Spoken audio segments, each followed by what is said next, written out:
দাদা, কি আসছে ওইদিকে দেখো, আমাদের দিকেই তো আসছে। কই কই কোন থেকে? সামনে দেখো না, এদিকেই তো আসছে। পাখির দুটো ডানার মতন আবার ডানাও আছে। ওটা ওটা স্যাটেলাইট। স্যাটেলাইট? ওটা আবার কি জিনিস? আরে ওটা এক ধরনের ক্যামেরা, পৃথিবী থেকে মহাকাশে ছাড়ে মহাকাশের ছবি দেখার জন্য। আরে সালা, এটা তো আজব জিনিস। এ বাবু, কিদার কিদার, যাওয়ার আগে আমাদের দু ভাইয়ের দুটো ছবি তুলে দাও তো দেখি। আমাকে কি বিয়ে বাড়ি ক্যামেরাম্যান পাইছিস যে তোদের ছবি তুলে দিব? জানিস আমার দাম কত? 400 কোটি টাকা। আমি শুধু সূর্যের ছবি তুলবো। সর সামনে থেকে। দাদা, এই শালা স্যাটেলাইট তো আমাদেরকে অপমান করে গেল। তুই মন খারাপ করিস না ভাই, এই সূর্যের কাছে স্যাটেলাইট গেলে স্যাটেলাইট থেকে ফ্যাটেলাইট হয়ে যাবে। তুই মন খারাপ করিস না। इधर चला मैं उधर चला। এ বাবু, থামে কেন গেলি? আয় আগে।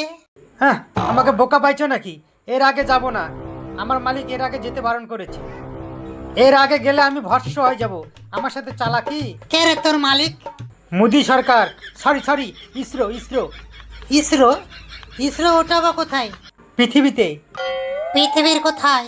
ওই তো ওখানে, যেখানে সকালবেলা সবাই তোমাকে প্রণাম করে আর শীতের দিনে খুব মিস করে। আর গরমের দিনে?